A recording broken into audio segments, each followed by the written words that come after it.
Bonjour à toutes et à tous, bienvenue donc à cet atelier du mois de la création reprise d'entreprise 2023, donc 20e édition de cet événement annuel organisé par Initiative Somme France Active Picardie en partenariat avec la Chambre de commerce Amiens Picardie et avec le soutien financier de l'Ordre des experts comptables, le Crédit Agricole, la Caisse d'épargne, la Chambre de commerce et nos partenaires des territoires, comités de communes et d'agglomération que nous remercions de leur soutien.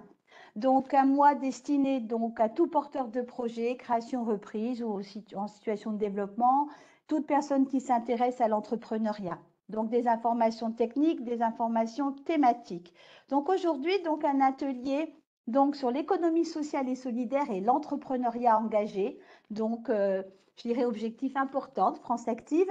Donc quelle est la définition de l'économie sociale et solidaire et de cet entrepreneur engagé? Quels sont les outils d'accompagnement et de financement de ces structures. Donc, je vais très vite passer la parole à mon collègue Mounir Yayaoui, référent donc économie sociale et solidaire dans notre association, car nous avons donc plusieurs intervenants. L'atelier va être très riche d'informations. Et on vous annoncera également donc le déroulé, enfin l'information sur le mois de la création de l'économie sociale et solidaire qui aura lieu au mois de novembre. Donc Mounir, je te passe la parole. Merci Et Dominique. comme Donc, d'habitude, les questions, vous les notez et on les posera à nos intervenants à la fin de l'atelier. Mounir, à toi. très bien, merci beaucoup Dominique. Donc effectivement, les questions seront posées tout à la fin, donc n'hésitez pas tout au long du webinaire à les poser dans le chat. Donc aujourd'hui, c'est un programme très dense, comme l'a dit Dominique. On va commencer tout d'abord par s'intéresser à qu'est-ce que c'est que l'économie sociale et solidaire avec la présentation de la CRES, qui d'autre que la CRES pour présenter l'économie sociale et solidaire, ses grands enjeux et ses grandes spécificités.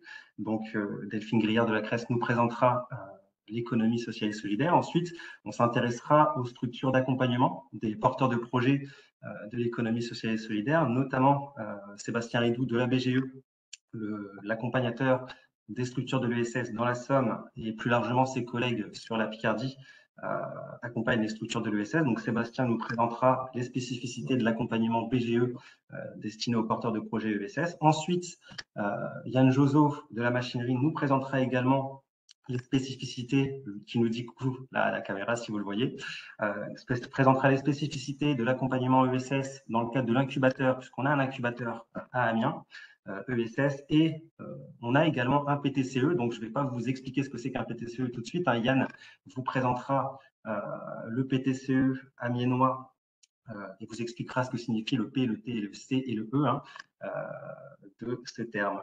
Et ensuite, donc, l'ISFAP, Initiative Somme France Active Picardie, je vous présenterai les spécificités de l'accompagnement financier des structures de l'économie sociale et solidaire. Je vous présenterai nos différents prêts solidaires, nos accompagnements en garantie et nos accompagnements plus spécifiques au niveau régional. Et enfin, Amanda Santune de l'IRIAE qui porte le dispositif local d'accompagnement vous présentera également ce qu'est le DLA et dans quel cadre il peut être mobilisé dans le cadre de vos projets, notamment ESS. Et donc, pour finir, puisqu'on va vous présenter différents dispositifs d'accompagnement, différents acteurs, et on va vous sensibiliser finalement à l'écosystème économie sociale et solidaire sur notre territoire. On a donc une ancienne porteuse de projet, donc maintenant chef d'entreprise, entre guillemets, chef d'entreprise dirigeante d'une association amiénoise, qui vient témoigner donc en fin de cet atelier. C'est les recyclettes que vous connaissez sans doute sur le territoire amiénois. Et pour finir, on finira comme expliqué par un jeu de questions-réponses si vous en avez et un mot de la fin. Donc, je vais très rapidement laisser la parole à Delphine Griard de la CRES qui va donc nous présenter les grands principes de l'économie sociale et solidaire. Et donc, bon webinaire à tous. Merci Mounir. Bonjour tout le monde. Donc Delphine Grière, chargée de mission accompagnement à la CRES, Chambre régionale de l'économie sociale et solidaire.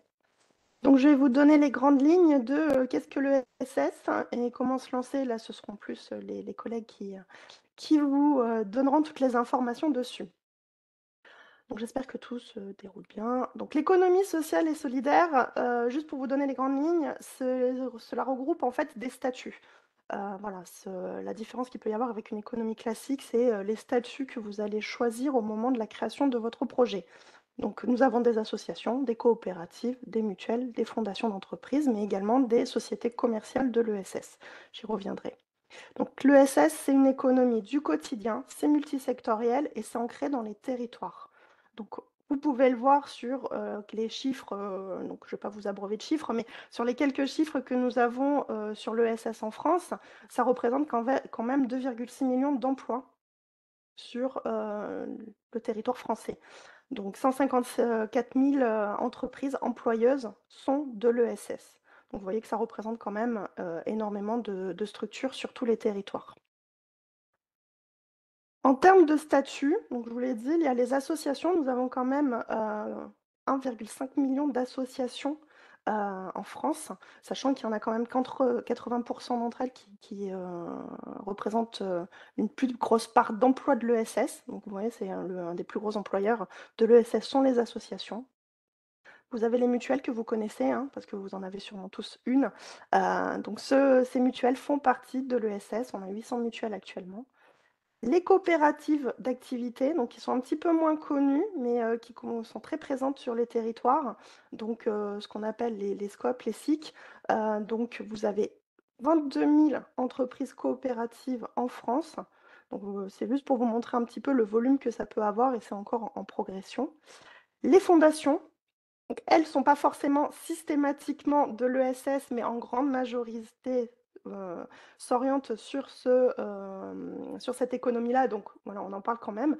Mais les fondations d'entreprise, donc il y en a quand même 700 et qui sont là aussi pour financer les projets de l'ESS. Donc il faut les garder en tête. Et de plus en plus, nous avons des sociétés commerciales de l'ESS.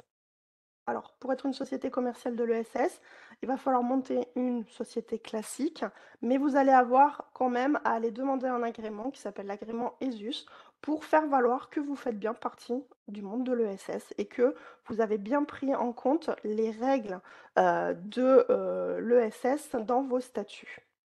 Alors, ces règles, quelles sont-elles, hein, vous allez me dire? Donc, une entreprise de l'ESS, en fait, elle va placer l'efficacité économique au service de l'humain et de l'environnement et du territoire. Donc ça, c'est vraiment les 4 socles essentiels. Ça va être la poursuite d'une utilité sociale, la recherche d'un modèle économique viable, cette gouvernance démocratique et une lucrativité limitée. Donc la poursuite d'une utilité sociale, il va falloir que vous démontriez que votre structure poursuit une utilité sociale. Hein. Et donc cette utilité sociale, ça veut dire qu'il va falloir venir soutenir des personnes en situation de fragilité ou contribuer à la lutte contre les exclusions et les inégalités, concourir aussi au développement durable. Ça, c'est important. Également, rechercher un modèle économique viable. Ça, c'est quelque chose qui revient souvent quand on rencontre des personnes en disant que les structures de l'ESS ne le sont pas, mais si, on cherche à créer une activité comme les autres. Donc, on doit produire de la valeur sociale et trouver un modèle économique pour assurer une pérennité. Pardon. La gouvernance démocratique, c'est le propre de l'ESS, c'est d'être en coopération, en gouvernance démocratique. Donc, il va falloir avoir des pratiques démocratiques qui sont précisées dans les statuts et qui vont être fondées sur la transparence, la participation et la collaboration de chacun. Évidemment, une lucrativité limitée. Pourquoi je dis évidemment? Parce que c'est ce qui va un petit peu différencier de l'économie classique. Mais en tout cas, il va falloir que la majorité de vos bénéfices viennent servir à maintenir ou développer l'activité de votre entreprise. Donc ça, c'est important et c'est vraiment stipulé en plus dans les statuts. Donc votre rentabilité, c'est un moyen au service du projet social de l'entreprise. Ça, vraiment important à prendre en note. Sachant que également, il va falloir se mettre en tête que cette lucrativité limitée, elle permet d'empêcher la spéculation sur le capital et les parts sociales de l'entreprise. Donc non, votre entreprise ne sera pas cotée au CAC 40. Voilà, c'est juste pour être sûr que vous l'ayez en tête, on ne sait jamais. Voilà. Ah, ça ne veut plus, voilà. Donc, quelques chiffres pour vous montrer aussi la diversité, hein. Quand je vous disais, c'est multisectoriel. En termes d'emploi dans l'ESS en France, on en a beaucoup donc, sur l'action sociale, hein. C'est même plus de la moitié des emplois salariés dans l'action sociale. Il y en a dans l'enseignement, les activités financières, l'assurance, les arts et spectacles aussi, et évidemment sport et loisirs. Euh, Pourquoi évidemment je vous dis ça? Parce que sport et loisirs, ce sont beaucoup d'associations. Comme je vous le disais tout à l'heure, bah, les associations, c'est un des plus gros employeurs de l'ESS. Donc juste pour vous donner une petite idée en termes de chiffres, dans les Hauts-de-France, on a 220 729 emplois salariés dans l'ESS. Donc c'est quand même 10,9% des emplois des Hauts-de-France. Voilà, donc vous voyez, c'est une part importante. Pour vous donner un petit focus Picardie, on est sur 28% des emplois de Picardie qui sont en ESS. Et si je vais même sur la Somme, c'est 9,1%. Je vais essayer de faire. Donc, le département du Nord reste quand même un des plus gros départements en termes d'emploi ESS sur les Hauts-de-France. Donc, de garder en tête que l'ESS est vraiment un secteur qui emploie et qui crée. Pour faire la transition aussi avec mes collègues qui vont suivre, c'est pour vous faire un petit focus sur la Chambre régionale de l'économie sociale et solidaire, sur qui nous sommes. En fait, nous sommes la maison commune de l'ESS. Donc, on réunit en fait les différentes familles de l'ESS. Donc là, il y a un petit panel non exhaustif de toutes les structures qui sont adhérentes à la CRES. Donc, c'est la maison qui va réunir toutes les structures de l'ESS qui ont envie de porter une parole commune et travailler ensemble sur cette économie-là. Nos missions vont être de représenter l'ESS, donc on a un rôle de plaidoyer auprès des pouvoirs publics, de toutes les instances possibles, de montrer que l'ESS est une économie à part entière et que nous avons notre place comme toutes les autres.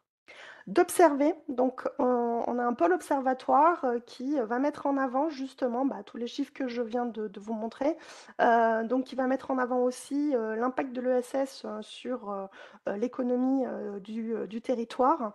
Donc pour cela, nous avons différentes productions que vous pourrez retrouver sur les sites qui sont cités ci-dessous. Donc on a un panorama, on a une note de conjoncture, on a des fiches aussi sur différentes collectivités. N'hésitez pas à aller vous renseigner. Nous avons un rôle de promotion. J'y reviendrai tout à l'heure, mais il va y avoir le mois de l'ESS en novembre, donc pour mettre en avant l'ESS, mais notre rôle de promotion de l'ESS, c'est tout au long de l'année. Donc nous avons le site ESS HDF sur lequel vous pouvez retrouver toutes les informations sur les événements qui se font en Hauts-de-France. Vous avez toutes les actualités importantes sur les évolutions qu'il peut y avoir autour du statut. Éventuellement la bourse aux emplois, je sais que vous n'êtes pas forcément là pour ça, mais il y en a aussi une. Donc là, la promotion, c'est vraiment tout au quotidien. Et évidemment, nous avons le volet entreprendre, donc pour promouvoir la création d'activités dans l'ESS, de pouvoir mettre en avant aussi ces projets-là, de pouvoir vous orienter au mieux et vous orienter au mieux vers les structures qui vont être les plus adaptées à votre projet et à vos besoins. Et pour cela, nous animons, enfin j'anime en plus, c'est moi, j'anime le réseau Tremplin. Donc le réseau Tremplin, c'est une spécificité des Hauts-de-France. C'est un réseau des accompagnateurs et des financeurs des projets de l'ESS, dont font partie tous les intervenants que vous allez voir derrière.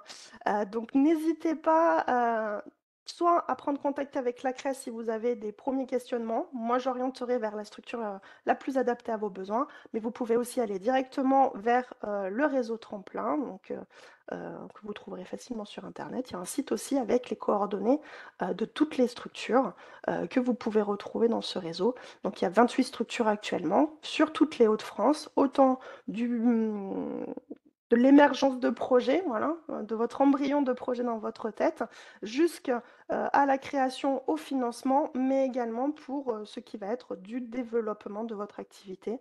Donc n'hésitez pas à garder en tête le réseau Tremplin pour vous accompagner dans votre projet. Et mes collègues qui vont suivre vont vous dire plus précisément en quoi ils vont pouvoir vous accompagner sur tout ça. Donc je pense que j'ai laissé un peu de temps pour les collègues. Je te laisse reprendre la main. Oui. Parfait, merci beaucoup Delphine. Effectivement, tu as laissé 15 secondes en plus de rap pour les collègues d'après 9h45, c'est parfait. C'est pour Yann.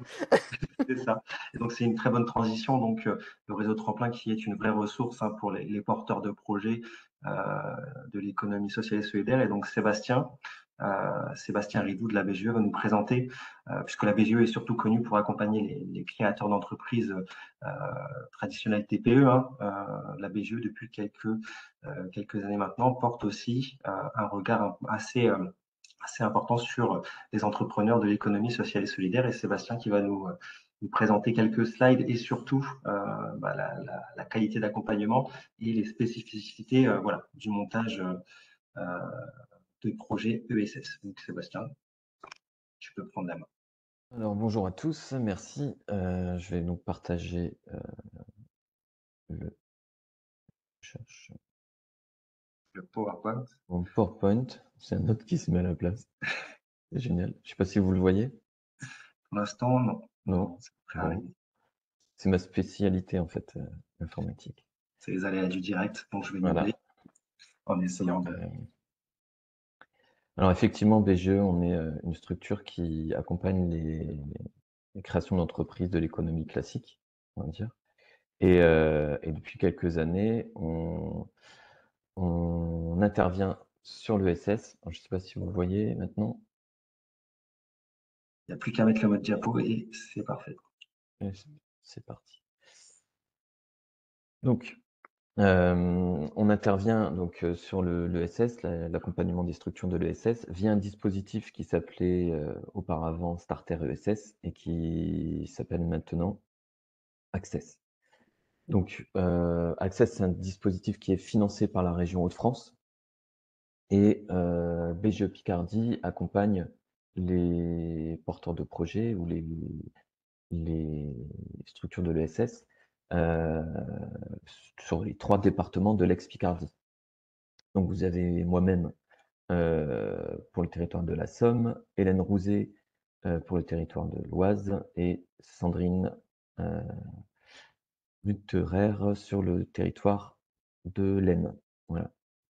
Donc, en quoi consiste réellement cet accompagnement spécifique ESS? En fait, on va accompagner les porteurs de projets du stade en fait, de l'idée jusqu'à la création de l'immatriculation de la structure, et ensuite on va pouvoir les accompagner pendant les 3 premières années. Voilà. Donc ça coupe, en fait, contrairement à une entreprise classique, c'est en général beaucoup plus long parce qu'il y a énormément de paramètres à prendre en compte quand on est dans le SS. C'est pas qu'une question de statut, c'est aussi une question d'ancrage territorial, de gouvernance partagée. Quand on est tout seul, on dit souvent qu'on va plus vite. Donc quand on est, ça sous-entend que quand on est plusieurs, c'est un peu plus long. Donc, comme je disais, accompagnement anté-création et accompagnement post-création. Et puis, on intervient également depuis la reformulation et la refonte du dispositif qui est très récente dans l'accompagnement, la création du premier emploi.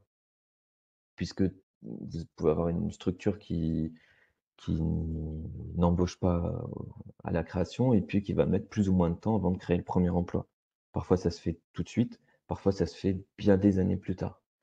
Et donc, comme BGE Picardie ou les autres structures de l'accompagnement du dispositif dans les autres régions accompagnent une structure déjà existante pendant les 3 premières années, en fait, il y avait un vide juridique enfin, pas forcément juridique d'ailleurs, mais un vide sur l'accompagnement des structures qui ont plus de 3 ans et qui n'ont toujours pas créé leur premier emploi.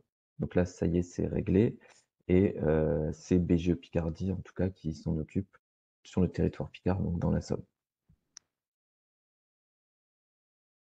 Alors, ce qui change avec l'accompagnement classique, j'ai pris l'exemple d'un business model Canva. Lorsque on accueille un porteur de projet, on va évidemment, dans l'économie classique, lui présenter le business model Canva.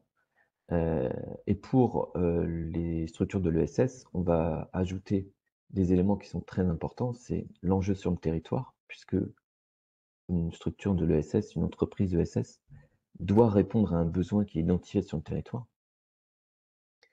L'ancrage territorial, c'est-à-dire, est-ce que c'est quelque chose qui est pérenne sur le territoire? Est-ce que c'est quelque chose qui est fait en lien avec les acteurs déjà existants du territoire? La gouvernance partagée, encore une fois, si on prend, les créations d'entreprises aujourd'hui en France et depuis déjà quelques années, la plupart du temps, enfin, l'immense majorité sont des micro-entreprises. Si on ajoute à ça les entreprises individuelles classiques, ça fait qu'il y a finalement très peu d'entreprises, collectives qui sont créées, aujourd'hui en France. Donc c'est quelque chose, hem, qu'il faut prendre en compte, c'est quelque chose qui est vraiment spécifique et donc ça nécessite d'être, bien, accompagné dès le départ pour éviter, certains problèmes. Et puis il y a également des financements spécifiques.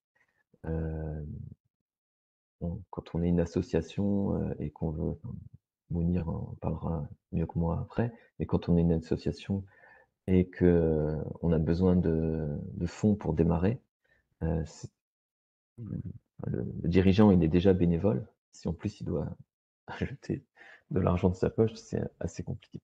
Donc il existe des dispositifs spécifiques et puis il y a des subventions également, spécifiques à l'ESS et tout ça, en fait, notre rôle, c'est de le prendre en compte au moment où on va, accompagner le projet.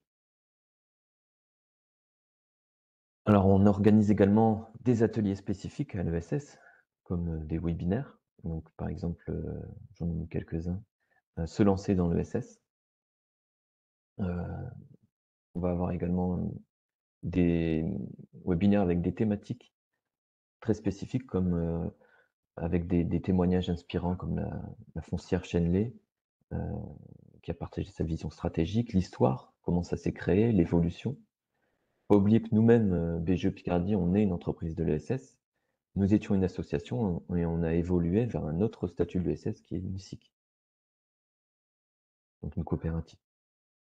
D'autres webinaires comme par exemple la comptabilité dans l'ESS, les spécificités, les obligations, donc avec un expert comptable spécialiste de l'ESS, et puis un webinaire sur la banque, le compte associatif par exemple, puisque les associations représentent en grande majorité les, c'est la majorité des structures de l'ESS, comme Delphine l'a expliqué juste avant. Et donc, en fait, le compte associatif, il a une tarification spécifique, il a un fonctionnement spécifique. Et donc on avait fait intervenir un de nos partenaires, le Crédit Agricole, qui a une offre vraiment spécifique pour les associations. Ouais. On a également une newsletter dans laquelle on reprend ce qui se passe, les événements à venir. On s'inspire beaucoup d'un site que Delphine a cité précédemment, qui est ESS-HDF, où il y a vraiment énormément d'informations. Enfin, c'est la référence sur l'actualité ESS, à la fois passée mais également à venir. Et puis on va orienter vraiment notre newsletter spécifiquement sur la Picardie, puisqu'on est BGE Picardie et qu'on intervient sur les 3 départements de l'ex-Picardie. Voilà. Donc, j'ai prévu également de vous donner 3 exemples de structures de l'ESS qu'on a accompagnées dans la Somme. Easy Transition. Alors, Easy Transition, c'est une entreprise de l'ESS, mais c'est une structure alors c'est ni une association, ni une coopérative, c'est une SAS. Et ils ont l'agrément ESUS. Donc, c'est une entreprise qui valorise en fait les déchets. En fait, ce qui était considéré comme un déchet auparavant, c'est devenu une matière première puisqu'il transforme en fait les cartons usagés en produits de calage pour les colis. Donc c'est une solution qui va venir remplacer toutes les chips de polystyrène, les papiers bulles, etc.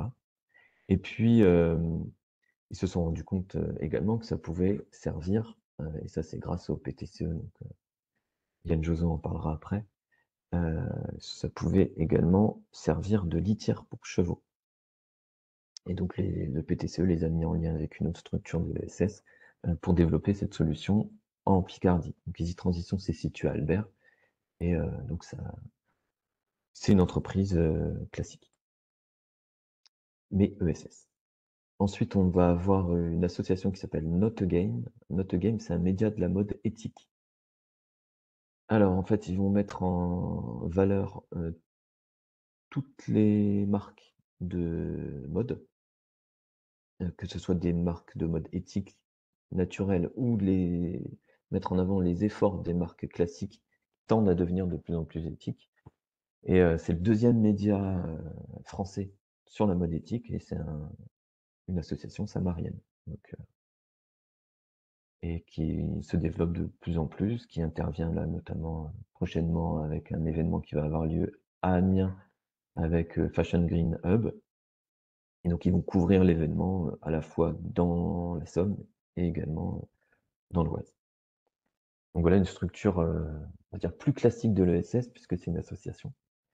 Et enfin, on va avoir Isabelle Sauvage. Isabelle Sauvage, c'est le meilleur ouvrier de France, spécialisé dans le compostage, dans le vivant, et qui a donné une conférence la semaine dernière à la machinerie sur le sujet. Ces trois structures-là, elles sont accompagnées par BGE, et elles ont été, donc Isabelle Sauvage a rejoint une coopérative d'entrepreneurs qui s'appelle Grands Ensembles.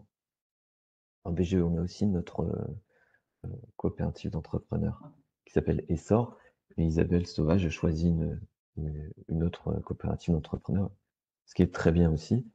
Et voilà, donc c'est, vous voyez, l'accompagnement sur la création d'entreprises ESS, il se fait dès le départ au stade de l'idée jusqu'à l'immatriculation de l'entreprise. BGE aura pour rôle de mettre en lien avec toutes les structures existantes.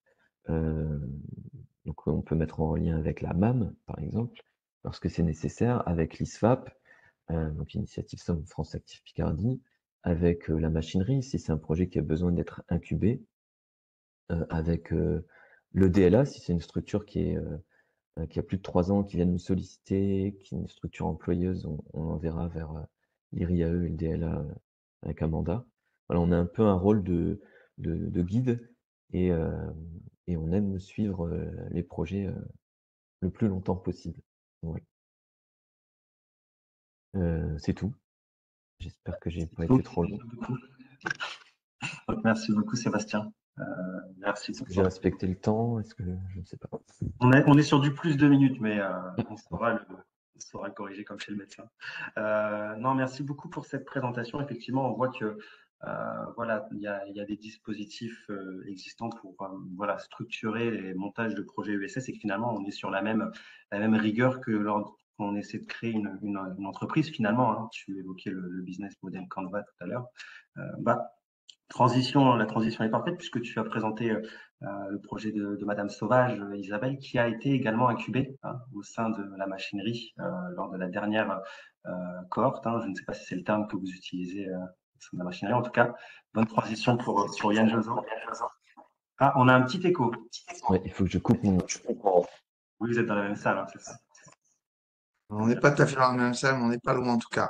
Ok. Bonjour, excusez-moi cette voix d'outre-tombe parce que j'ai un problème de voix, mais j'arrive quand même à parler, ce qui est, je sais pas combien de temps ça va durer. Voilà, je m'appelle Yann Jozo et j'ai deux casquettes dans la présentation qui est faite ici. La première sur la question de l'incubation et l'incubateur porté par la machinerie, incubateur OSS. Et la deuxième, c'est en tant que animateur ou enfin, en tout cas, je m'occupe du PTCE, Pôle territorial de coopération économique d'Amiens, que je vais vous présenter rapidement. Donc, normalement, si je fais ça, vous devriez avoir un truc orange. Je sais pas si vous le voyez. Non, vous le voyez pas parce que je n'ai pas fait partage d'écran, évidemment.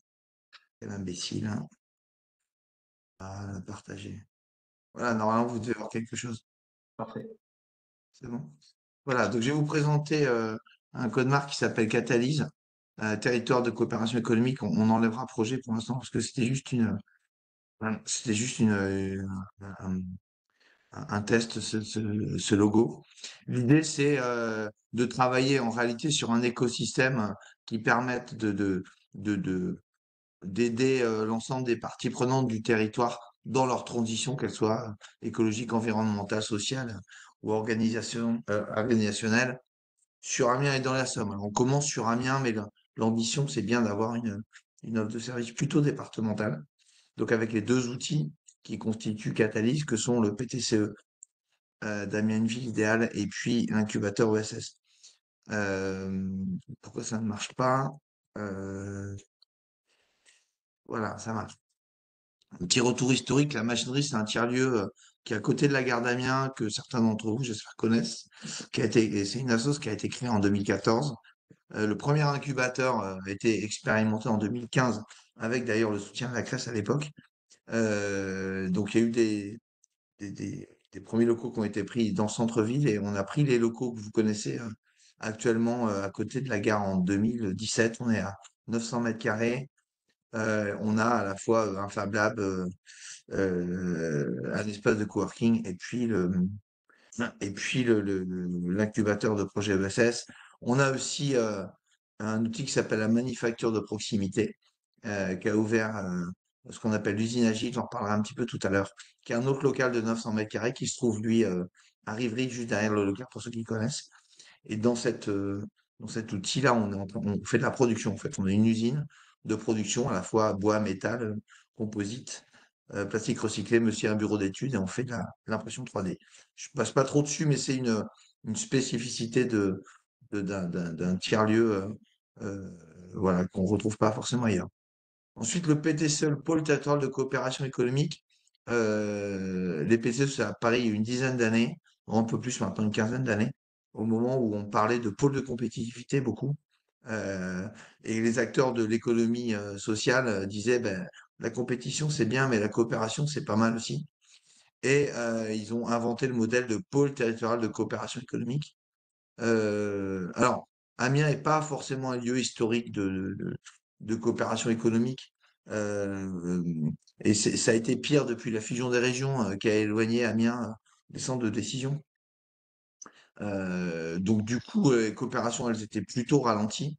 On a eu l'idée, enfin un certain nombre d'acteurs ont eu l'idée en 2021 de créer un PTCE, mais ça s'est pas concrétisé. Il a fallu attendre la relance du chantier en mi-2022, donc vous voyez, c'est à peine un an pour arriver à la création de ce PTCE en janvier dernier, grâce au financement particulier de l'État et du conseil départemental de la Somme. Alors, on avait à l'époque une intuition qui était de dire qu'il était intéressant de pouvoir mixer l'approche entre le PTCE et la machinerie. Alors, le PTCE, en fait, à quoi ça sert?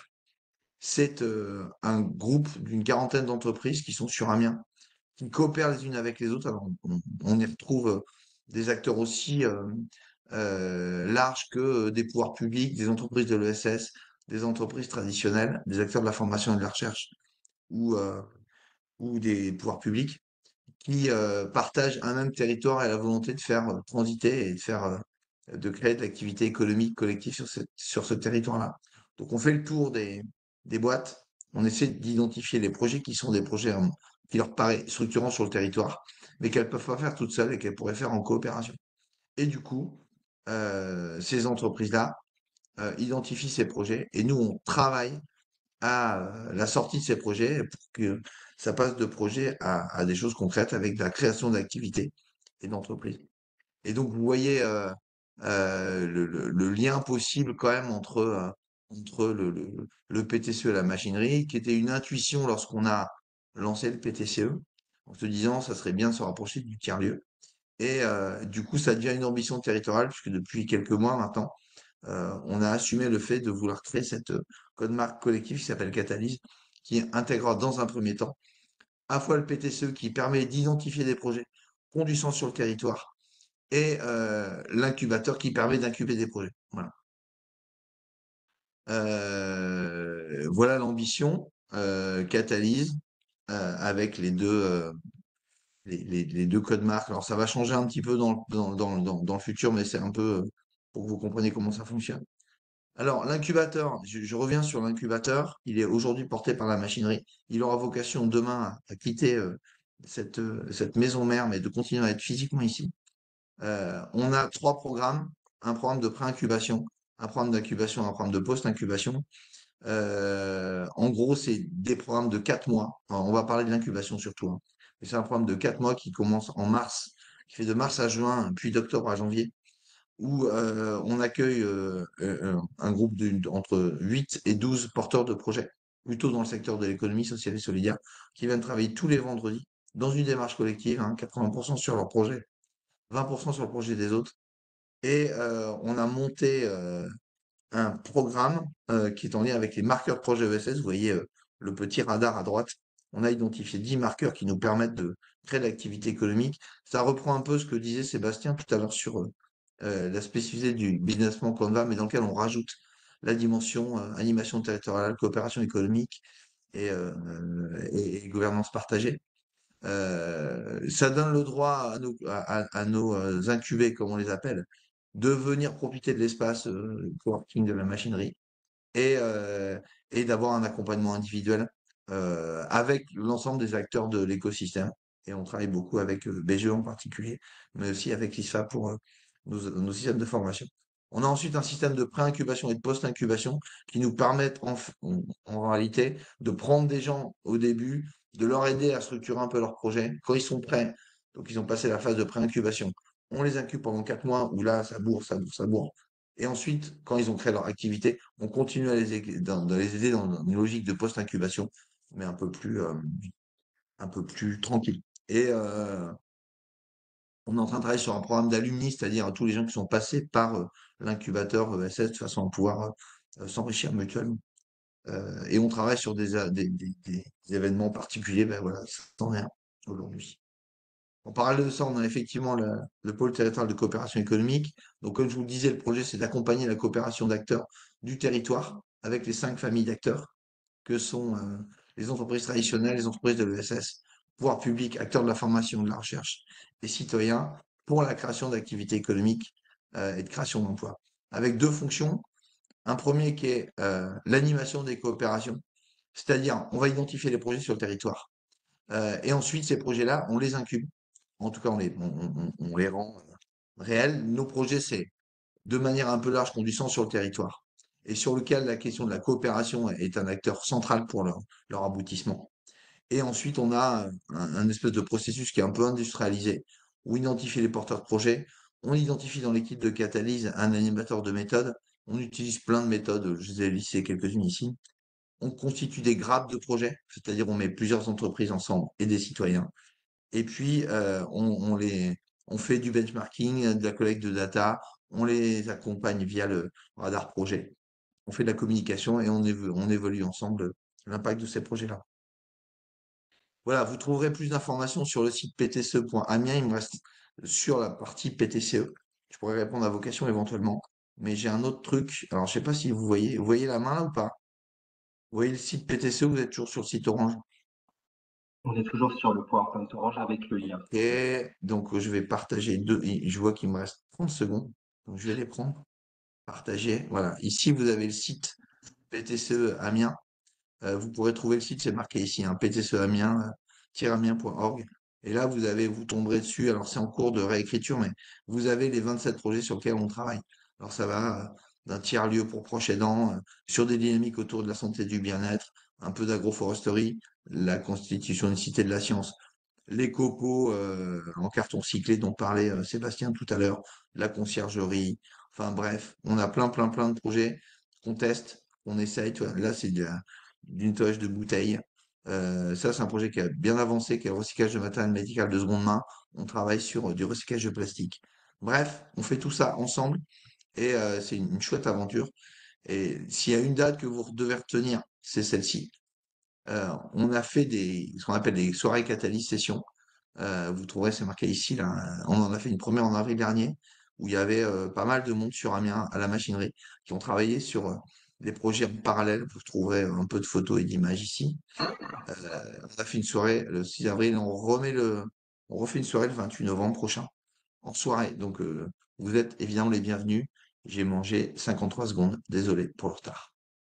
Pas de souci. Merci beaucoup Yann pour ta présentation de l'incubateur et du PTCE et puis plus largement de la machinerie de son écosystème. Donc, on a pu voir au cours de voilà, ces premières présentations qu'est-ce qu'était l'ESS et qu'est-ce qu'était l'outillage en termes d'accompagnement sur le territoire, hein, la dimension collective de ces projets, la dimension également territoriale. Et donc aujourd'hui, vous vous disiez aussi peut-être, une fois qu'on a monté son projet, comment on le finance finalement et comment on va chercher des financements.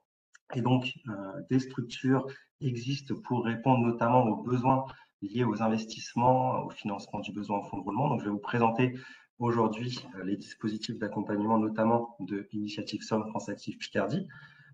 Donc, Initiative Somme France Active Picardie, on a une dimension, je dirais, on a une offre en 3 dimensions. C'est-à-dire qu'on va à la fois accompagner à bâtir la stratégie financière des projets ESS qui viennent nous voir, qui ont un besoin.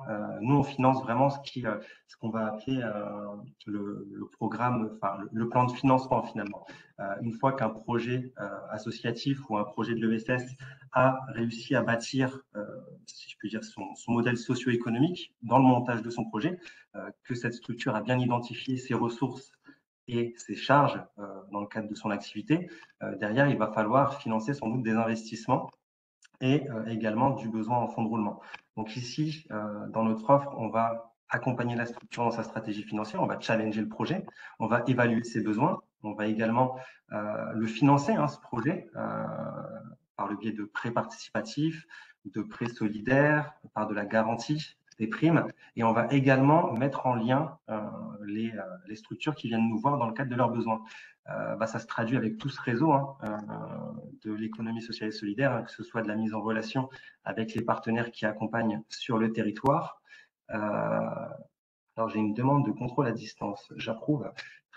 On va mettre en relation aussi avec les financeurs. Ok. En fait, il fallait mettre en mode diapo. Oui. Je vais le faire. Juste prends le temps de mettre en mode diapo. Voilà, Okay. prends ton temps. Mais sinon, on voit, il n'y a pas de souci. Ok, ça marche. Par contre, là, c'est Elodie qui a ma petite. Voilà, Elodie. Et donc, tu peux peut-être. on apprend ça généralement au collège, je crois, à mettre un mode diapo sur un PowerPoint. Non, t'inquiète pas, c'est pas toujours c'est simple. Après, Elodie, elle peut peut-être partager, tu préfères. Je peux le faire, je peux le. Il suffisait juste de me le dire, et puis là, je mets en mode diapo. C'est bon. Voilà. Alors. Ça l'était au départ, ça a pu sauter, c'est déjà arrivé. Et là, par contre, on voit les deux, il faut que tu dupliques, mais c'est pas. Ah. Ok. Là, vous voyez bien? On voit encore les deux, on voit celle où tu parles et la suivante. Alors, Ok. on en voit deux en même temps. Il faut que tu dupliques, je crois, audio, vidéo, tout en haut, dupliquer.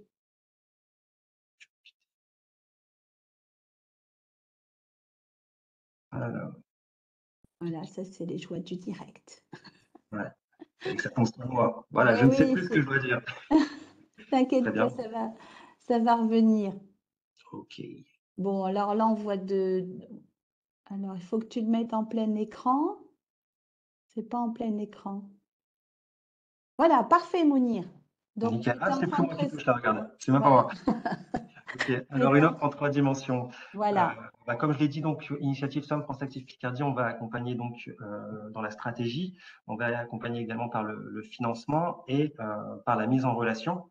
Donc la mise en relation avec les acteurs du territoire, les partenaires, notamment dans le cadre des financements. On va aussi identifier des potentielles subventions, notamment d'investissement à aller mobiliser, voire même d'exploitation pour les structures de l'ESS. Quand on a l'information et que le porteur ne l'a pas, c'est notre devoir de mettre en lien avec les possibles financements. Alors, slide suivante, si c'est possible.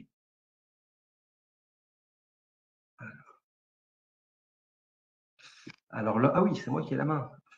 L'offre de financement donc d'Initiative Somme France Active Picardie, on va accompagner les structures de l'ESS en création, en développement, changement d'échelle et en consolidation. C'est-à-dire qu'on ne se borne pas simplement à la création d'une structure de l'économie sociale et solidaire, mais on va pouvoir l'accompagner tout au long de sa vie, à chaque étape de sa vie. On va pouvoir financer, comme je l'ai dit tout à l'heure, de l'investissement. et du besoin en fonds de roulement. Il faut savoir que parfois une structure, notamment associative en création, c'est quand même compliqué parfois quand on n'a pas de preuve de concept entre guillemets ou qu'on n'a pas encore de bilan comptable et d'activité passée, d'aller mobiliser un emprunt auprès du partenaire bancaire. Donc c'est là où nous, on peut venir financer les investissements de démarrage, mais également le besoin en fonds de roulement. Sébastien l'a évoqué tout à l'heure, les structures notamment associatives, elles vont parfois et la plupart du temps mobiliser des subventions d'exploitation pour aller chercher des ressources. Donc ces subventions d'exploitation, elles n'arrivent pas forcément en temps et en heure. Disons qu'on va avoir peut-être un premier montant de versé et le reste à la fin de l'activité, enfin de l'action. Entre-temps, si on a des salaires à payer, des charges à décaisser, il y a ce décalage en fait entre la perception des fonds et la mise en place de l'activité qui va générer ce qu'on appelle le besoin en fonds de roulement. Et donc, au sein de notre structure, on a des dispositifs d'accompagnement, notamment par du prêt, qui permettent de structurer le fonds de roulement, la trésorerie, notamment de la structure associative, mais pas que, toutes les structures de l'ESS peuvent solliciter un prêt solidaire auprès de France Active Picardie. Et donc, on va pouvoir financer le besoin en fonds de roulement. Comme vous le voyez, on va de 5 000 à 250 000 euros en prêt direct au niveau local. Et on peut aller jusqu'à 1 500 000 techniquement via les prêts participatifs France Active. Autant vous dire que comme on finance toujours du 1 pour 1, c'est-à-dire que pour 1 euro que l'on finance au niveau de France Active Picardie, on va solliciter un cofinanceur pour 1 euro. Donc sur un prêt d'1,5 million, il faudra une contrepartie d'1,5 million. Donc un plan de financement quasiment à 3 millions. Ce qui généralement nous est jamais arrivé. Enfin, ça ne nous est jamais arrivé. Voilà. Nous, on se borne au niveau de France Active Picardie à des interventions entre 5 et 250 000 euros de prêt. Donc, on a différents outils. On a le fonds d'apport associatif, c'est-à-dire les fonds d'amorçage associatif et les contrats d'apport associatif qui vont de 5 à 30 000 euros. C'est du taux zéro pour les structures associatives. On a également des prêts participatifs, comme je l'ai dit, qui peuvent aller jusqu'à 250 000 euros, avec un taux qui n'a pas été réactualisé, qui est à 2,5% aujourd'hui, et pour une durée de 5 à 7 ans. Donc voilà, l'idée, c'est de pouvoir mettre en place aussi des financements qu'on va dire patients. On va pouvoir mettre 24 mois de différé sur nos outils. Voilà pour l'offre de financement global de France Active Picardie. On a aussi une offre de garantie qui est sur la slide suivante. L'offre de garantie, elle permet, comme je l'ai dit tout à l'heure, de pouvoir garantir un prêt bancaire, puisque comme expliqué, lorsqu'on intervient en prêt, il nous faut un cofinanceur. Ce cofinanceur, ça peut être un partenaire bancaire, ça peut être aussi une subvention d'investissement. J'en reviens sur le partenaire bancaire. Le partenaire bancaire, lorsqu'il va être sollicité par une association, derrière, c'est pas comme avec une SARL ou une entreprise, une société classique, où derrière on a une personne au capital, une personne physique sur qui on peut aller chercher des cautions solidaires. Généralement, la banque se couvre avec des cautions, que ce soit des nantissements ou des cautions sur la personne. Là, ici, notre offre de garantie, elle va permettre aux porteurs de projets de l'économie sociale et solidaire, déjà d'avoir un accès aux prêts bancaires en sécurisant la banque, mais aussi elle va permettre de limiter les cautionnements solidaires. Elle va vraiment limiter ce recours, et notamment pour une structure associative où derrière, comme on l'a évoqué, ce sont des personnes souvent bénévoles à la gouvernance associative. C'est quand même compliqué d'aller mobiliser une caution solidaire à quelqu'un qui est déjà bénévole et qui n'a pas d'enjeu financier dans la structure. Donc voilà pour ce qui est de la garantie. La garantie, généralement, elle est mobilisée en même temps qu'une prêt solidaire. C'est-à-dire qu'on fait une instruction de dossier sur la garantie et le prêt. Donc pour la slide suivante, on évoque aussi la garantie. Bon, je ne vais pas rentrer dans les détails de cette offre de garantie. Je vais tout de suite passer à l'offre d'accompagnement. France Active Picardie propose également, Initiative Somme France Active Picardie propose également des dispositifs d'accompagnement régionaux. On a d'une part le FIDES, qui est une subvention qui peut aller jusqu'à 30 000 euros et qui permet de financer finalement la matière grise nécessaire à la création d'une structure de l'ESS. C'est-à-dire qu'on va financer un poste, on va financer une personne au sein d'une structure porteuse. La structure porteuse qui est ce qu'on appelle finalement une structure qui va parrainer le projet, qui va accepter 2 salariés le porteur de projet de l'ESS et qui va lui rétribuer un salaire chaque mois pour pouvoir porter ce projet. Et donc, la structure porteuse est financée par le dispositif FIDES. Et ensuite, on a un deuxième dispositif qui est le DASES. Alors ça, c'est un dispositif d'accompagnement qui est spécifiquement pour les structures de l'économie sociale et solidaire en difficulté, difficulté économique et financière. Et donc, c'est le couplage de deux leviers. On va mettre en place d'une part un diagnostic de pourquoi la structure elle va mal, pourquoi on a des difficultés financières et d'où viennent d'où viennent les déséquilibres économiques. Et à partir de ce diagnostic, on va mettre un cahier des charges en place sur la base d'un plan d'accompagnement pour essayer de trouver des leviers et restructurer l'entité de l'économie sociale et solidaire qui viendrait nous solliciter. Et alors, comment ça se traduit le fait qu'on soit en difficulté? Ce soit des résultats comptables déficitaires, des fonds propres qui diminuent, la perte de financement assez important. Enfin bref, si une structure de l'ESS se retrouve en difficulté, elle peut mobiliser le DASES. Et on a un deuxième levier qui est un prêt à taux zéro court terme jusqu'à 100 000 euros. Et pourquoi vous vous dites, pourquoi on prête à court terme 100 000, enfin jusqu'à 100 000 euros, hein, on va de 5 à 100 000 euros. Pourquoi on prête en même temps qu'à l'accompagnement technique? C'est que généralement, les difficultés économiques et financières, elles se traduisent par des difficultés de trésorerie, des difficultés de cash, et on va pouvoir apporter une solution court terme pour continuer à financer l'exploitation et sortir un peu la tête de l'eau pour se concentrer sur la restructuration du modèle économique avec cet accompagnement technique. Cet accompagnement technique, c'est le financement par le dispositif d'un consultant extérieur spécialisé dans la problématique rencontrée. Voilà pour les dispositifs d'accompagnement de Initiative Somme France Active Picardie, donc financement et accompagnement un peu plus technique et subvention pour une étude de faisabilité. Voilà un peu notre boîte à outils. Donc, ça fait une bonne transition. Donc, voilà, si vous souhaitez nous contacter, n'hésitez pas. Et Elodie, je pense que tu peux arrêter le partage de connexion. Et ça fait une bonne transition avec un autre dispositif historique d'accompagnement sur les territoires qui s'appelle donc le dispositif local d'accompagnement et dont je vais laisser Amanda vous présenter les tenants et aboutissants de ce dispositif. Merci beaucoup Mounir. Du coup, je vous partage mon écran, donc j'espère que ça fonctionne également de mon côté. Donc moi, je suis Amanda Santune, je suis la chargée de mission pour le DLA, alors je vais dire principalement sur le territoire de la Somme, puisque l'interréseau de l'insertion économique des Hauts-de-France qui porte le DLA dans la Somme porte aussi le dispositif sur l'Aisne. Donc c'est pour ça que je dis principalement, puisque ma collègue est responsable des deux DLA, Séverine Lambert, et plutôt sur le territoire de l'Aisne. Donc aujourd'hui, je vous présente, j'espère, et je vais faire de mon mieux de manière très succincte et opérationnelle le dispositif local d'accompagnement. L'idée pour moi, c'est de pouvoir vous dire que c'est déjà un dispositif national qui est principalement financé par l'État et la Banque des Territoires qui sont à l'initiative finalement de ce dispositif-là. Et dispositif national, comme je viens de vous le dire, qui est porté pour l'Aisne et la Somme par l'interréseau de l'insertion par l'activité économique des Hauts-de-France, qui lui perçoit d'autres financements que ceux de l'État et de la Banque des Territoires. Il y a le Conseil régional des Hauts-de-France qui finance, ainsi que pour cette année en tout cas, des fonds européens, donc via le FSE+, qui nous permettent de financer l'animation de ce dispositif. Ce qui fait que l'ensemble de ce financement fait que pour les structures qui seraient demandeuses d'un DLA et qui seraient donc accompagnées par le biais de ce dispositif, c'est un dispositif qui est gratuit pour elles, c'est-à-dire qu'elles n'ont pas besoin de financer sur leurs fonds propres l'intervention d'un consultant ou de tout autre intervenant dans le cadre de cet accompagnement-là. Par contre, point important, c'est une démarche qui est volontaire et participative de la part de ces structures-là, puisque ça doit émaner d'une demande qui leur est propre.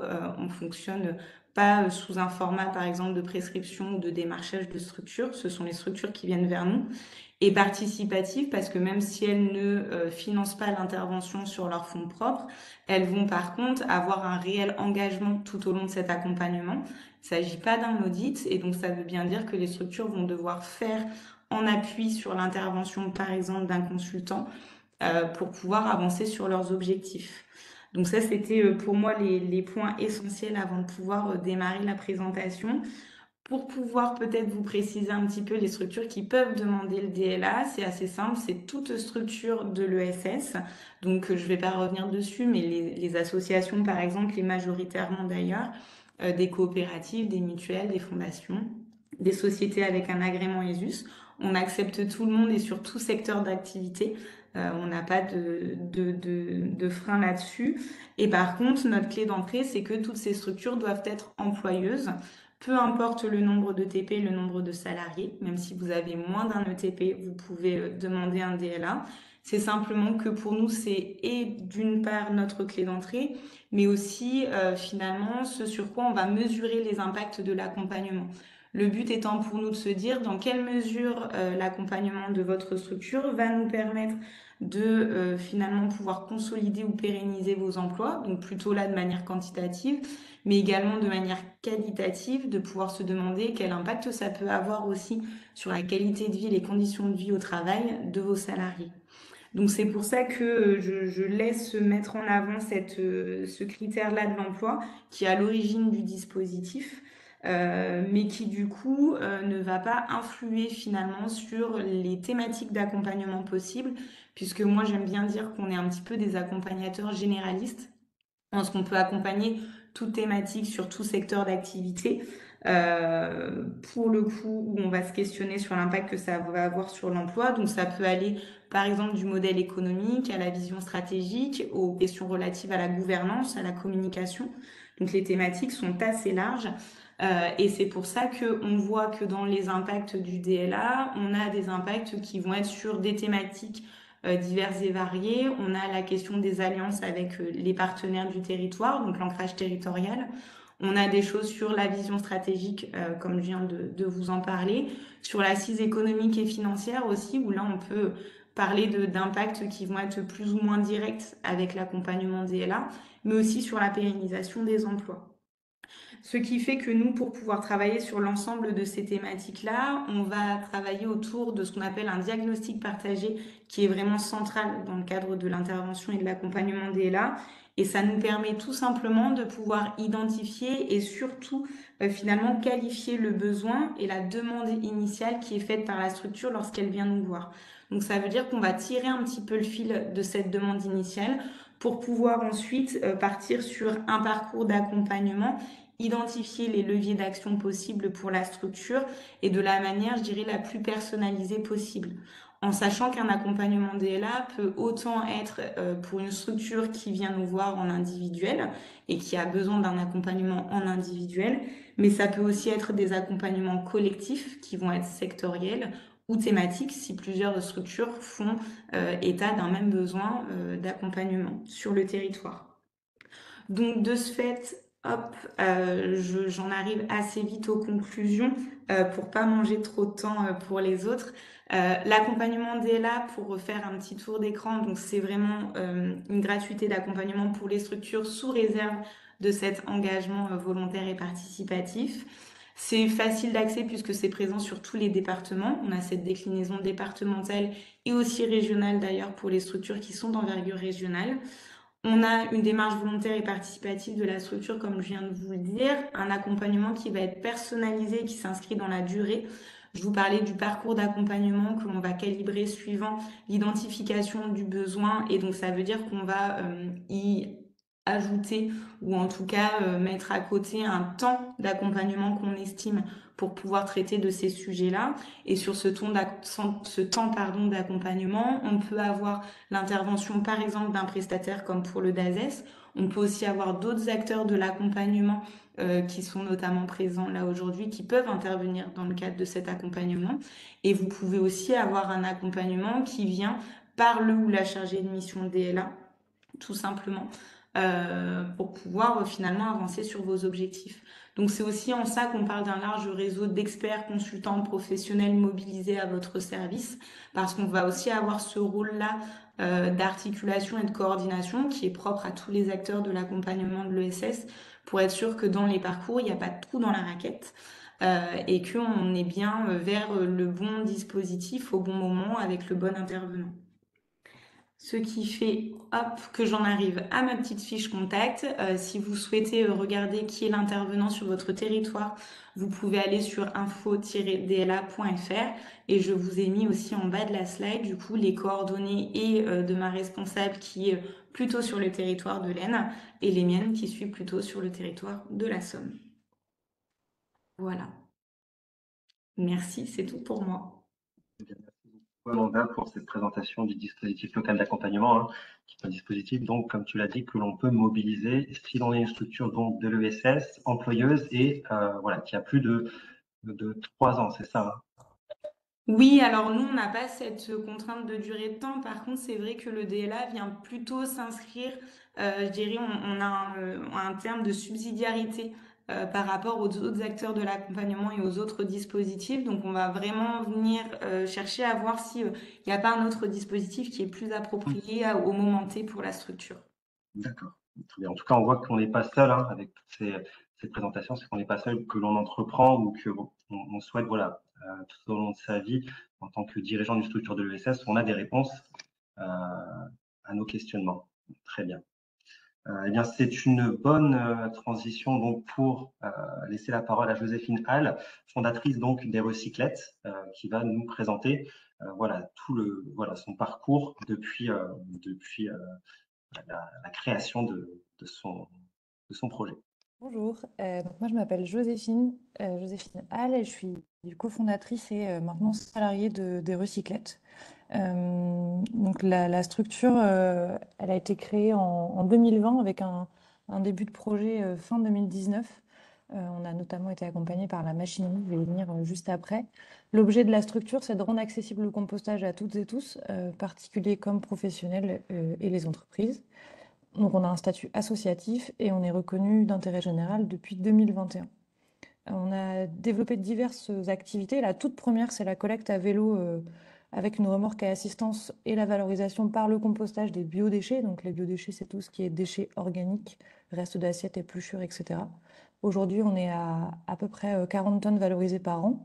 Ça, c'est vraiment la première activité qu'on a lancée en janvier 2020, qui a été un petit peu freinée vers le mois de mars et qui a repris juste après le confinement, du coup. On accompagne aussi des collectivités dans la mise en œuvre du compostage partagé. Donc là, on est sur Amiens Métropole, mais pas que. On travaille aussi avec la com de com du Vimeux et celle de Pays du Coquelicot vers Albert. On forme au compostage sur site, donc compostage en établissement. Là, le principe, c'est d'arrêter de déplacer les déchets qui sont générés et de les composter sur place pour éviter justement le transport et les nuisances qui vont avec. Donc là, on accompagne les structures à composter sur site en formant les équipes ou en proposant une prestation d'entretien régulière. On fait des formations et des ateliers et on vend aussi du compost. Alors, au tout départ du projet, moi j'avais découvert du coup la machinerie avec le starter et j'avais participé à une première journée un peu de débroussaillage des projets avant de rentrer vraiment dans le starter. Donc ça c'était en octobre 2019. Le début de l'accompagnement a démarré quelques semaines après. Et là, on nous a vraiment poussé à l'époque à prototyper le projet assez vite, en fait, à se dire bon, bah, de quoi on a besoin pour vraiment lancer la collecte en janvier 2020. Et donc, dans ce prototypage, en fait, on a démarché, nous, des restaurants, des entreprises, et on avait trouvé 6 clients. Donc, au départ, la collecte était gratuite les premières semaines parce qu'on n'avait pas d'existence juridique entre janvier et mi-février.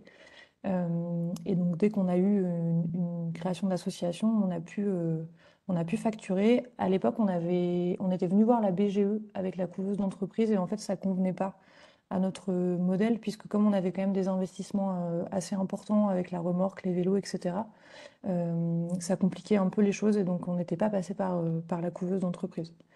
En février du coup 2020, on crée la structure associative. Et à l'époque, on avait fait des demandes de financement auprès de différents acteurs, actrices qui ont été présentés précédemment, notamment auprès de la région Hauts-de-France. On a eu un prêt auprès de l'Initiative Centre France Active Picardie, qui a été couplé à un prêt réalisé à la nef. Alors, je ne me souviens plus le nom de ce dispositif, je pense que Mounir pourra compléter, il en a sans doute parlé. contre l'apport associatif, je crois. Voilà, c'est ça, tout à fait. Donc le principe, c'est qu'on emprunte une somme à la banque et que France Active nous prête la même somme, mais à taux zéro. Je crois que c'est dans la limite de 30 000 euros, je crois, en tout. Enfin, ça fait 15 000 de chaque côté. Euh, en parallèle de ça, nous, on a fait le choix de développer une activité avec de la prestation pour diversifier notre modèle économique. Donc la collecte, elle est sous forme de prestation. Les restaurateurs, entreprises sont facturés au nombre de bacs collectés. On vend également des ateliers sur le compostage, sur la formation, sur comment composter chez soi, comment faire du lombricompostage. Enfin, on a vraiment élargi le panel. Et on vend aussi des prestations sous forme de marché public ou en réponse à des appels à prestataires des collectivités sur le compostage partagé. Donc ça permet effectivement d'avoir d'une certaine manière, c'est une forme de convention pluriannuelle en fait, parce que sur 3-4 ans, on est engagé auprès d'une collectivité pour développer des projets. Et donc ça permet d'avoir une vision financière sur le long terme, enfin moyen terme en tout cas, et avec la limite de la faisabilité des projets. Parfois, il y a des freins inhérents aux collectivités, des délais de paiement qui sont aussi, qui peuvent compliquer un peu les choses. Et depuis 2021, on est reconnu d'intérêt général, donc ça veut dire qu'on est autorisé à émettre des rescrits fiscaux. Donc pour tout don d'une certaine somme, l'entreprise peut déduire 60% de la somme de ses impôts sur les sociétés. Ça peut être du don en nature, avec du matériel par exemple, du mécénat de compétences, ou même des dons en euros. Donc ça, c'est des photos pour vous montrer un peu l'évolution. La première en haut à gauche, c'est vraiment la toute première remorque avec laquelle on a commencé à collecter en janvier 2020. Il n'y avait pas d'assistance électrique à l'époque. C'était un petit peu compliqué. Enfin, un petit peu compliqué. On a dû vite changer de format. La deuxième, du coup, sur la droite, là, on utilisait un vélo avec assistance, mais la remorque était fabrication maison. Avec, voilà, dès qu'on la chargeait un peu, il se posait la question de la sécurité sur la route. Et donc, depuis 2021, on a un vélo avec une remorque à assistance qui est du coup faite pour ça. Et du coup, c'est ce matériel-là qu'on utilise maintenant pour la collecte, qui nous permet de collecter jusqu'à 200 kg de déchets à la fois. On a fait le choix de se déplacer à vélo parce qu'on considère qu'on peut faire plein de choses avec le vélo. Et donc, c'est aussi une façon de raconter une autre histoire sur l'usage de la ville et sur la mobilité. Pour avancer un peu sur les projets de notre structure, du coup, l'idée, c'est de multiplier par 3 notre capacité de collecte là, dans les mois qui viennent. D'installer une zone de compostage qui serait autonome en eau et en énergie. On a obtenu d'Amiens Métropole la location d'une friche pour pouvoir installer cette installation-là. Et l'idée, c'est de pouvoir montrer une autre façon de traiter les déchets avec une réflexion plutôt axée sur la transition énergétique et écologique sur le territoire. Développer le compostage partagé et l'accès au compostage pour toutes et tous. Donc ça, ça fait toujours partie de notre objet d'association. Et puis déployer nos actions auprès d'autres collectivités. Donc là, on travaille avec Amiens Métropole, avec le Vimeu, avec Pays du Coquelicot. Et il y a des choses en cours sur d'autres comme Nièvre-Essonne, par exemple. Et on voudrait pouvoir à terme accueillir et former à la gestion de proximité des biodéchets. Alors, la gestion de proximité, c'est vraiment la gestion, tout ce qui est déchets verts. C'est pas forcément que vos déchets de cuisine et de table. Et donc là, ça s'élargit à énormément de choses. Et l'idée, c'est de pouvoir former. Donc, on est en train de faire les démarches pour pouvoir proposer des formations.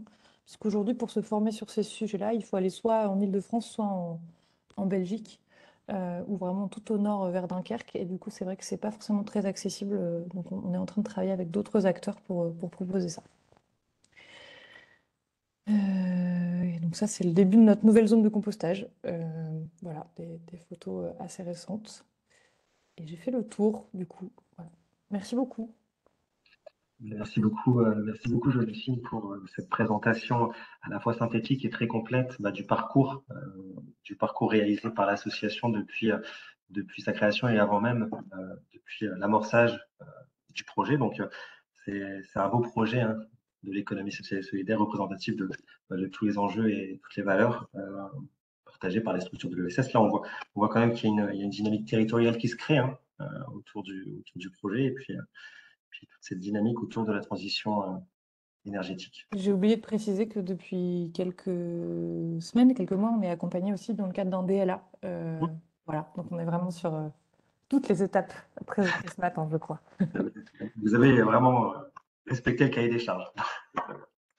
Parfait.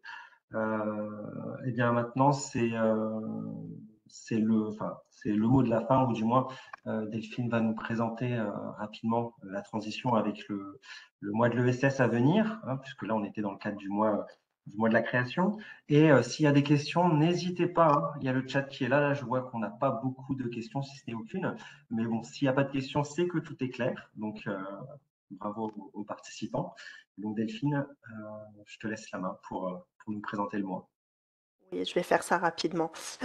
Donc chaque année au mois de novembre, donc depuis 16 ans, nous avons le mois de l'économie sociale et solidaire. Donc pendant tout le mois de novembre, sur toute la France, vont avoir lieu des événements organisés par les acteurs de l'économie sociale et solidaire. Juste pour vous donner une petite idée, en 2022, on a eu plus de 1800 événements qui se sont organisés en France, donc pas sur les Hauts-de-France. Mais on était quand même pas mal dans les Hauts-de-France avec quand même plus de 100 événements, ce qui est déjà pas mal. Donc cette 16e édition, elle commence dès le début du mois de novembre avec le lancement du mois le 7 novembre à Maubeuge. Donc si vous voulez venir nous voir à Maubeuge, ce sera avec plaisir. À partir de 14h à l'espace Sculfort, il y aura un petit forum des acteurs de l'économie sociale et solidaire, suivi du lancement officiel du mois de l'ESS et de la remise des prix de l'ESS. Voilà, on mettra en avant 4 projets qui ont candidaté sur différentes thématiques liées à l'ESS. Donc vous avez toutes les informations sur le site moiess.org. Donc là, ça reprend tous les événements partout en France. Et si vous voulez être plus spécifiquement sur les Hauts-de-France, on a ESS HDF qui reprend également tous les événements sur les Hauts-de-France. Voilà pour le mois de l'économie sociale et solidaire. C'est ouvert à tout le monde, donc n'hésitez pas aussi à vous renseigner et à participer à des événements. Merci beaucoup Delphine pour cette ressource. Effectivement, si des porteurs de projets ou même des structures de l'économie sociale et solidaire présentes aujourd'hui souhaitent participer à des animations dans le cadre du mois, n'hésitez pas à aller prendre l'information. Et Dominique, tu voulais peut-être nous faire un point aussi sur les 2 derniers ateliers Oui, dans le tout à cadre du fait. mois. En tout cas, merci à nos intervenants, hein. Donc, effectivement, c'était important de présenter, ça fait partie aussi de nos missions chez Initiative Somme France Active Picardie, de soutenir l'économie sociale et solidaire. Donc, merci à tous les intervenants de nous avoir rejoints. Je pense que, Élodie, donc, il n'y a pas de questions. Bon, en tout cas, voilà, les intervenants ont mis leurs coordonnées, donc n'hésitez pas à les contacter directement. Et donc, oui, je voulais rappeler donc que le mois n'est pas encore tout à fait terminé. Donc, nous aurons un dernier webinaire, donc vendredi 20 octobre à 11h, justement, dans le domaine de l'économie sociale et solidaire, puisqu'on va parler de la transition durable, hein. Donc, même si on va s'adresser aux entreprises, mais l'outil, donc on va présenter la dynamique REV 3. Hein, donc l'accompagnement donc proposé donc à toutes les structures qui souhaitent s'engager, hein, dans cette transition durable, et les outils REV 3 s'adressent également aux associations, hein, donc et aux entreprises engagées. Donc ça sera vendredi à 11h. Donc on nous présentera donc tout l'écosystème et tout l'accompagnement REV 3. 2 ateliers encore en présentiel. Alors, il y a une question, je vais la lire juste après, vous inquiétez pas. Donc, comment financer donc en présentiel, donc demain matin à 10h, donc à la communauté de communes Somme Sud-Ouest, donc sur Poix-de-Picardie, comment financer mon projet, rencontre avec les banquiers et partenaires du financement du territoire. Donc ça, donc sur la com de com Somme Sud-Ouest. Donc, pas de souci si vous souhaitez vous y rendre, hein. Et donc, un atelier demain soir, donc jeudi 19 à 17h, dans les locaux de l'UPJV Paul Cathédrale. Nous sommes accueillis par l'IAE, où vous pourrez donc découvrir des témoignages d'entrepreneurs de moins de 30 ans qui ont osé s'installer. Donc, voilà, c'est plutôt du partage de vécu, et seront également présents des accompagnateurs, donc des acteurs du territoire. On aura d'ailleurs des entrepreneurs engagés également qui seront présents puisque nous soutenons aussi, hein, donc sur la TPE, on a des outils spécifiques à tout stade de vie, hein, je parle des garanties France Active, aux entrepreneurs engagés. Voilà, donc j'espère qu'on vous y retrouvera.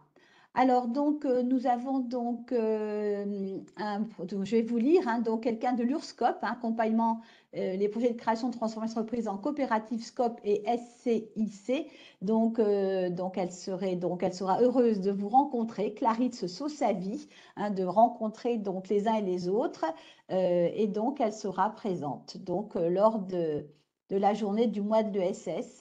Et elle nous remercie donc pour ce webinaire dont l'objectif était de promouvoir, hein, tout ce qui était donc action, accompagnement, financement de l'ESS, générateur d'emplois, hein, comme l'a dit Delphine. On l'oublie trop souvent que toutes ces structures participent à l'économie locale et que les passerelles sont importantes aussi entre nos deux mondes, hein, entre le monde marchand et le monde de l'ESS. Hein.